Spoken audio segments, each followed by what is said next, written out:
Mabuhay ug marayo everyone. My name is Nika Raferras and my topic is all about the security features of old paper bills. So, when we say money, the value panel sa money is numerals found at four corners, front and back, shows the denomination of the note. So, ang purpose do sa value panel is the panel is to make it easy for the people to quickly identify how much the note is worth. So dira makita kung ang money is 1,500. So mao na ang denomination sa money, mao na ang value money. So the next one is the fluorescent printing and visible prints glow under the ultraviolet UV light. So example ani is the hidden numerical value on the face of the note. So like kanang sa money, di ba makita man nato na naaman na mga hidden na money na adira. So pag ibutang siya sa UV light o dira ma-identify nga fake ba or real ang money kay makita sa UV light kung unsa ang kuan ang fluorescent mark sa isa ka money. So the next one is the concealed value.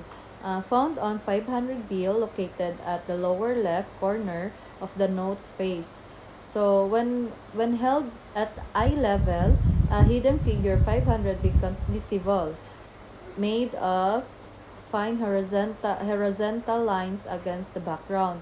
So in the first first glance pa lang daw sa 500 bill. So dili nimo wala nimo na ibalaan na naday siya hidden number dira sa sa number ay sa left na siya sa left corner, lower left corner ang 500 dira na ma-identify nga tinuod siya pag makita nimo ang hidden number niya.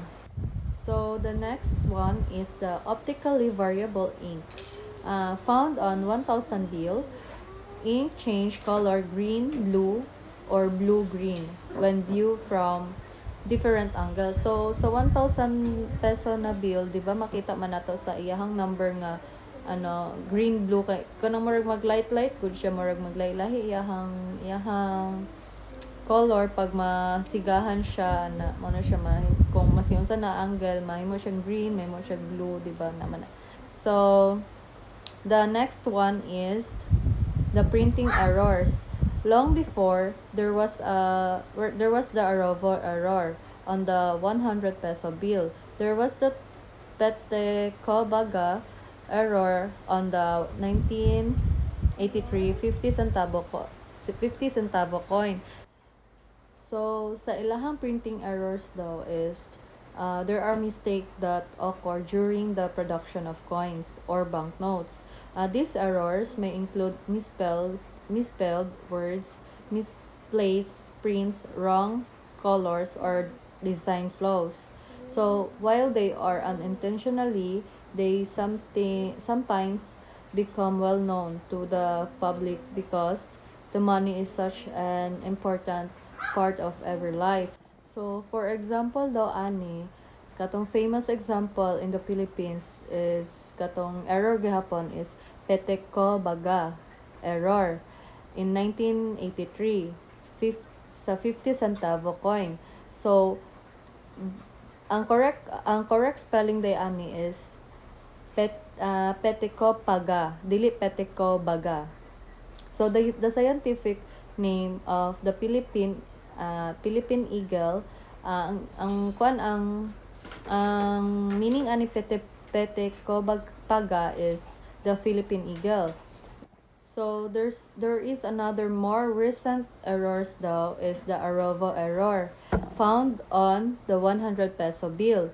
So where the name of former President Gloria Macapagal Arroyo was misspelled. So ang Arroyo niya is nahimong Arrovo. Mao na siya ang story sa misspelled nila na murag printing error sa ilang money. Although though these errors can cause embarrassment to issuing authority, they also become interesting pieces for collectors.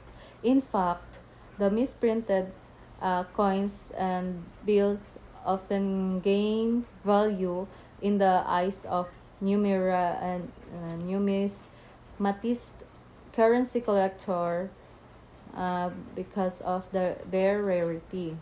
And then the next one is the anti-counterfeiting measure. So, security features in the new bills, which is first is embossed prints, serial number, security fibers, watermarks, see-through mark, and concealed value, security thread, optically variable device, optically variable ink. So, mo na siya ang security features in the new bill. So, kung na may money, so, dapat inyuhan ning maano ang serial number niya, security fibers, watermarks, ang kuan niya, ang features jud sa isa ka bills para dili mo malipat kung fake ba siya or dili. And then, the new banknotes, so, sa 20 pesos niya is, dapat tanawon niyo ang color for, di ba, ang color sa 20 is orange, then portrait niya kay si Manuel L. Quezon, sa front na siya nakabutang, then watermark, shadow image of Quezon, and 20 visible against lights. And ang security fiber niya is tiny, colored fiber embedded in the paper. Security thread niya is thin vertical thread seen when held to light. Then, see-through mark niya is the partial design on front and back that aligns when viewed against lights. So, and ang microprinting niya is very small text, like Bangko Sentral ng Pilipinas. Then, the background lace work niya is fine crisscrossing lines. And hard to replicate siya. Then, the fluorescent printing niya is hidden marks glow under UV light.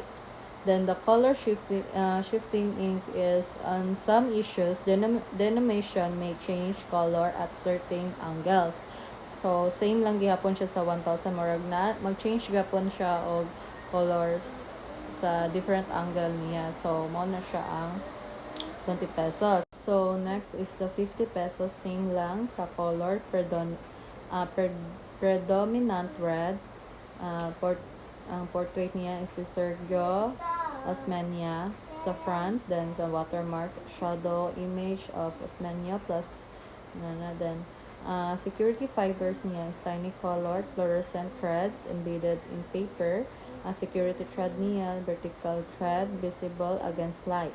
Then, see-through mark niya is incomplete design. Sa micro printing niya is very small text. Sa Bangko Sentral ng Pilipinas Japon, mao Japon siya. Then, background niya, lace work, fine multicolor crisscrossing lines, sharp, even intersection. So, sa fluorescent printing niya is some features glow under the ultraviolet UV light. Then, sa portrait is vignette quality. So, detailed lifelike face of Sergio Osmeña. So, mo na siya. Then, sa 100 peso bill is same lang gyapon, so on and so forth sa color, portrait, watermark, and etc. Then sa color man jud sa 100 is kabalo naman jud tano. So mao na gyapon na siya ilahang kuan. And then sa 200 color niya, portrait, watermark, security fiber, and so on and so forth. So, and then sa 500 is color predominant yellow jud.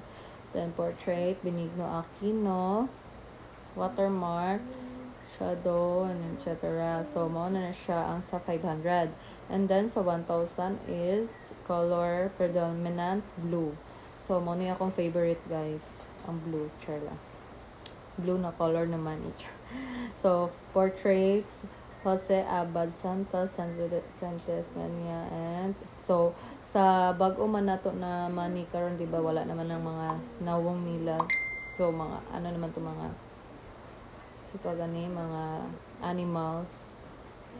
Mao na siya guys. Og mao lang ako ang report. Salamat po at ingat po.